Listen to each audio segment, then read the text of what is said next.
লিখতেছি, এখানে একটা অঙ্ক পারলেই ইনাফ, সবগুলো অঙ্কের চেহারা একই রকম। তো মনে রাখবেন এই অঙ্কগুলো যখন আপনারা করবেন, এখানে একটা ক্যাপিটাল স্ট্রাকচার দেয়া আছে। ক্যাপিটাল স্ট্রাকচারের একটা ফ্রেন্ড আছে, ওনার নাম হচ্ছে financial structure. Capital structure means হচ্ছে একটা কোম্পানির যে long term sources of finances, এটাকে বলা হয় ক্যাপিটাল স্ট্রাকচার। আর শর্ট টার্ম লং টার্ম যেটা মিলাইলে হয় ফাইন্যান্সিয়াল স্ট্রাকচার। তো কোম্পানির বর্তমানে এটা হচ্ছে ক্যাপিটাল স্ট্রাকচার, এটা হচ্ছে কোম্পানির বর্তমান স্ট্যাটাস। তাদের কাছে কমন স্টক আছে 1 কোটি টাকার মতো এবং ডেট আছে 50 লাখ টাকার মতো। টোটাল 1.5 কোটি টাকা তাদের কাছে আছে। তারা চিন্তা করতেছে যে আরো 60 লাখ টাকা তাদের দরকার।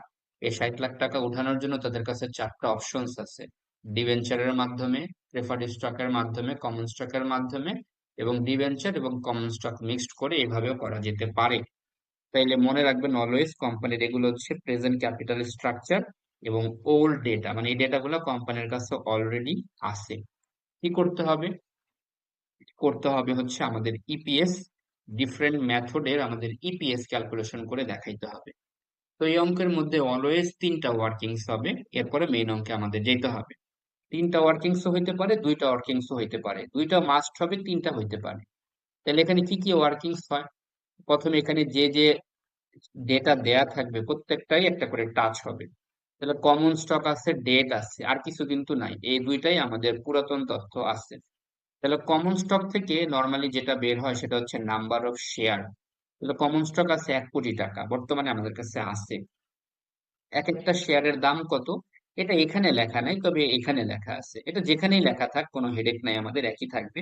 তো আমাদের বলে দিচ্ছে যে একটা কমন স্টকের দাম 100 টাকা করে। তাহলে আমাদের যদি কমন স্টক 1 কোটি টাকা থাকে বর্তমানে এবং এক একটার দাম যদি 100 টাকা করে হয়, তাহলে আমাদের কমন শেয়ার আছে হচ্ছে বর্তমানে 1 লাখ। মানে 1 কোটি টাকা আমাদের টোটাল কমন স্টকের জন্য আছে। 100 টাকা করে এক একটা কমন শেয়ারের দাম। তাহলে মোটামুটি আমাদের কাছে 1 লাখ শেয়ার বর্তমানে আছে।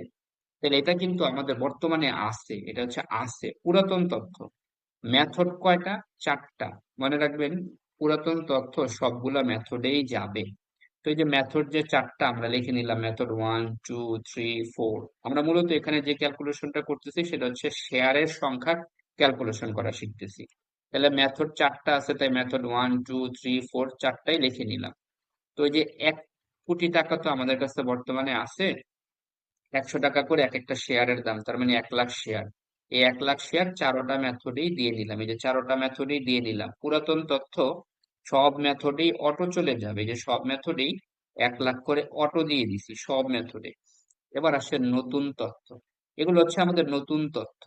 তাহলে এই নতুন তথ্যের মধ্যে কোন মেথডে চেঞ্জেস হবে? আমাদের প্রথম মেথডে ডিবেঞ্চার আছে, তো আমরা তো কমন স্টক নিয়ে কাজ করতেছি, মানে এখানে কোনো চেঞ্জেস নাই। দ্বিতীয় মেথডে আছে প্রেফার্ড স্টক, এখানেও কমন স্টক নাই। তৃতীয় মেথডে আছে কমন স্টক, এইখানে একটা চেঞ্জেস হবে।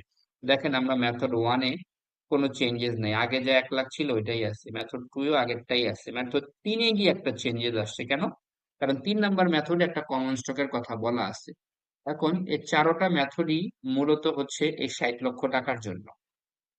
প্রথমটাও 60 লাখের জন্য, দ্বিতীয়টাও 60 লাখের জন্য, তৃতীয়টাও 60 লাখ টাকার জন্য। তাহলে আমরা তো তৃতীয় মেথডের মধ্যে এই 60 খাইলাম। তাহলে এই তৃতীয় মেথডটাও 60 লাখ টাকার জন্যই। তাহলে 60 লাখ টাকা, এক একটা শেয়ারের দাম 100 টাকা, দ্যাট মিনস আমাদের এখানে 60,000 শেয়ার আছে।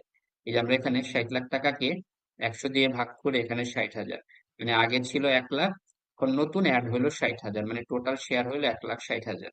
বোঝা যায় এখানে? জি স্যার। আচ্ছা, আর কোন মেথডে চেঞ্জ হবে? যে মেথডে কমন স্টক আছে।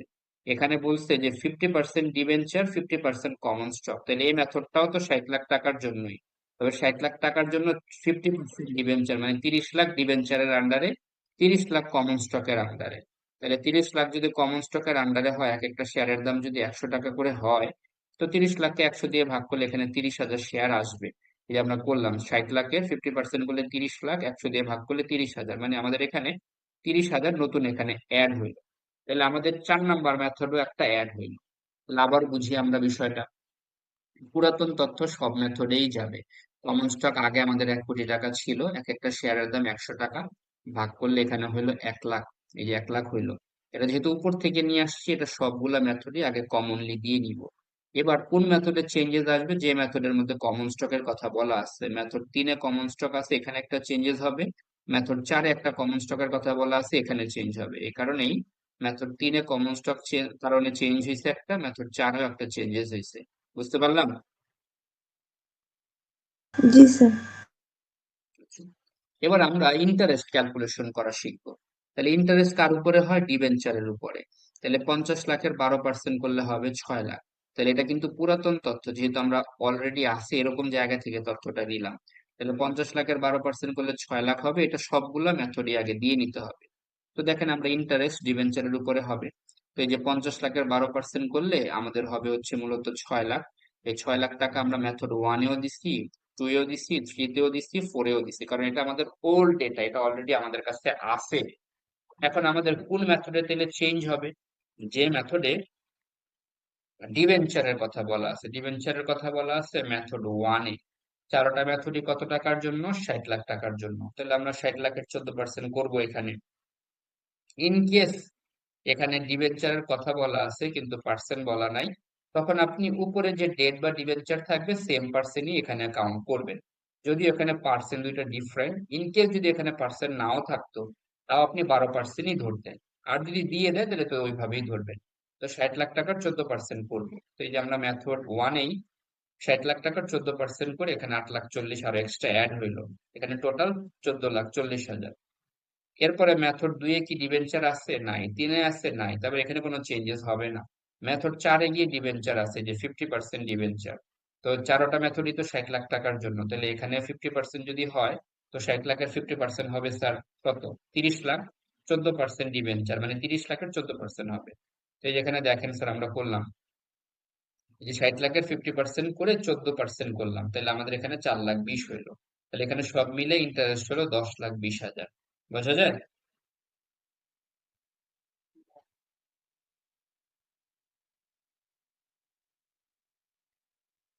বুঝতে পেরেছি ইন্টারেস্ট আর ক্যালকুলেশন করা শেয়ারের সংখ্যা। দেখেন, আমরা পরে আগাইলাম স্যার, এবার আমরা করব ডেভিডেন্ড ক্যালকুলেশন করা, ডেভিডেন্ড। স্যার লেখাগুলা কি লিখতে হবে উপরে যেগুলো? না না স্যার, এগুলো জরুরি না, এগুলো আপনাদের বোঝার জন্য লিখছি আর কি, যাতে আপনারা জিনিসটা ধরতে পারেন যে এটা কার উপর ধরলাম, কেমনে ধরলাম, ডানে বামে যা লিখছি। ইভেন এই ক্যালকুলেশন গুলাও হচ্ছে এডিশনাল। অঙ্ক তো মূলত এগুলা না, অঙ্ক তো নিচেরটা, এগুলো সবই ওয়ার্কিংস করতেছি।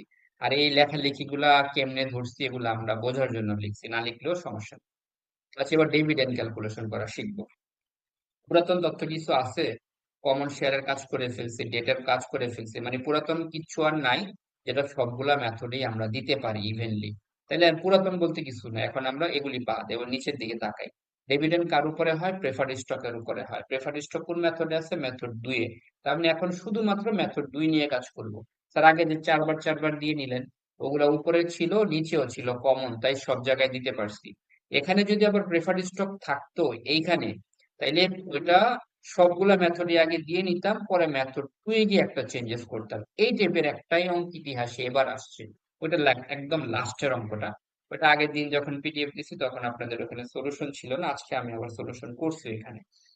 তো এখন আমাদের প্রেফার্ড স্টক শুধুমাত্র মেথড 2-এ আছে, শুধু মেথড 2-এই যাবে, কারণ এটা উপরে নেই। উপরে থাকলে সবগুলাতে দিতে পারতাম।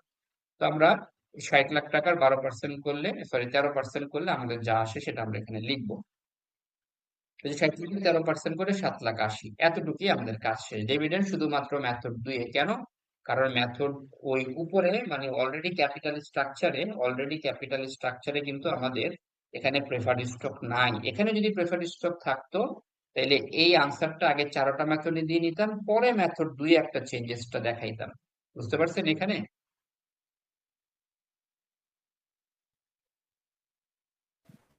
জি স্যার। আচ্ছা, এই যে যদি নাও বুঝে থাকেন, আমি এটার ইম্প্যাক্ট আপনাদেরকে এই যে লাইভ দেখাচ্ছি। এই যে আমি যেটা বুঝাইতে চাইলাম, নর্মালি তো স্যার আমাদের সবগুলোই চারটা মেথডে দিয়ে দেখাইলাম। যেমন এই অঙ্কটা দেখেন, এটা একটা বিবিএর 5th সেমিস্টারের অঙ্ক। দেখেন এই যে এখানে স্যার প্রেফার স্টক ওরা দিয়ে দিছে, যেটা আমাদের এই অঙ্কে নাই। তাহলে এখানে যেহেতু আছে, এটা অবশ্যই এখানে তিনটা মেথড, তো তার মানে তিনোটাতেই যাবে। তো দেখেন এই অঙ্ক কখনোই আমি পাইনি, এই ফার্স্ট পাইছি। তাহলে এই যে দেখেন, আমরা ডিভিডেন্ডটা যখন করলাম, এই যে দেখেন আমরা মেথড 1-এও দিলাম, 2-এও দিলাম, 3-তেও দিলাম, আগে এটা তিনোটার মধ্যে স্যার দিয়ে নিলাম। এরপরে গিয়ে কি করছি জানেন? এখানে একটা শূন্য বেশি দিছি আবার। এরপরে গিয়ে যেই মেথডে আমাদের প্রেফার স্টক ছিল, এই যে যেরকম মেথড 3-এ প্রেফার স্টক ছিল, মেথড 3-এ গিয়ে আবার একটা চেঞ্জেস আমরা করছি, যে এইখানে একটা চেঞ্জেস করছি। তাহলে আগে 3 ওটাতে দিয়ে নিলাম, এটা উপরে ছিল তাই 3 নাম্বার মেথডে এডিশনাল ছিল তাই 3 নাম্বারে চেঞ্জ করছি। এই জিনিসটাই এখন আপনাদেরকে আমি বুঝাইছি যে যদি থাকতো তাহলে কি হইতো। তাহলে এই যে যেমন আমাদের এখানে এখানে ছিল, একটার মধ্যে শুধুমাত্র ছিল, দাঁড়ান, আমরা 6 নম্বরটা আসছি খুঁজে নিই স্যার, কত অঙ্ক যে দিয়ে রাখছি, প্র্যাকটিস করে পাগল হয়ে যাবেন। আচ্ছা, এটাও তো না, আরো আগে, মানে একই টাইপের অনেক অঙ্ক দিছি স্যার আপনাদের প্র্যাকটিসের জন্য, সুন্দর করে আরাম করে প্র্যাকটিস করবেন। এই যে এটা, এখানে দেখেন আমাদের কিন্তু স্যার প্রেফার স্টক নাই, এ কারণে সবগুলা মেথডে দিতে পারলাম না। কোথায় আছে? শুধুমাত্র একটার মধ্যে আছে, যে মেথড 2-এ। এই কারণেই আমরা এখানে শুধুমাত্র মেথড 2-এর মধ্যে এভিডেন্টটা দেখাইছি। এটা বুঝছি তো স্যার? জি স্যার। আচ্ছা, এবার আমাদের যেহেতু মেথড 4টা, মূলত অঙ্কটা শুরু হচ্ছে এখান থেকে স্যার, ইপিএস ক্যালকুলেশন করা। তো আমাদের মেথড 4টা, তাই আমরা 1 2 3 4 লিখলাম। অঙ্কটা always starts with the EBIT. তো আমাদের অঙ্কের মধ্যে ইবিআইটি দেয়া আছে স্যার, এই যে ইবিআইটি দেয়া আছে হচ্ছে 60 লক্ষ টাকা।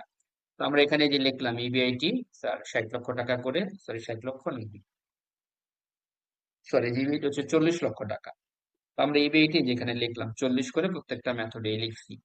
এখান থেকে স্ট্রাকচারটা অলওয়েজ এমন থাকবে, ইন্টারেস্ট বাদ দিতে হবে, ইন্টারেস্ট। আমাদের ইন্টারেস্টে যেখানে স্যার আমরা বের করলাম না, প্রথমত যে দ্বিতীয়তে যে, প্রথম হচ্ছে 14 লাখ 40, পরে হচ্ছে স্যার 6 লাখ 6 লাখ আর 10 লাখ 20। তো ইন্টারেস্ট গুলো আমরা এই যে এখানে বসেছি স্যার, যেভাবে আমরা উপরে বের করে নিছি। তো ইবিআইটি থেকে যদি আমরা ইন্টারেস্টের টাকাগুলো বাদ দিই, তাহলে আমরা পাবো হচ্ছে ইবিটি।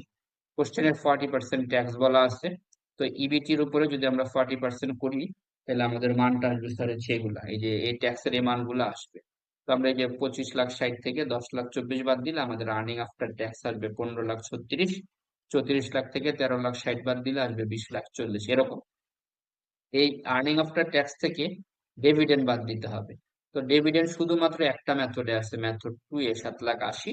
তো আমরা মেথড 2 থেকে 7 লাখ 80 টাকা বাদ দিলাম, 80,000, আর বাকিগুলোতে 0 0 দিলাম। তো এখানে একটা শুধু চেঞ্জেস আসছে 12 লাখ 60, বাকি যা আগে ছিল আর্নিং আফটার ট্যাক্স ওইটাই আছে। এবার নাম্বার অফ শেয়ার যেটা আমরা উপরে বের করে নিচ্ছি স্যার, এই যে নাম্বার অফ শেয়ার শুরুতে যে বের করে নিলাম, 1 লাখ 1 লাখ 1 লাখ 60 আর 1 লাখ 30, এই মানগুলো আমরা এই যে এখানে বসিয়েছি স্যার, আর্নিং আফটার ট্যাক্স, ওই যে নাম্বার অফ শেয়ারের মানগুলো। এই আর্নিং অ্যাভেলেবেল এর টাকাটাকে যদি নাম্বার অফ শেয়ার দিয়ে আমরা ভাগ করি, তাহলে আমরা পেয়ে যাবো ইপিএস, মানে আর্নিং পার শেয়ার। এখানে 15.36, 12.6, 12.75 এবং 13.75। বোঝা যায় স্যার? জি স্যার।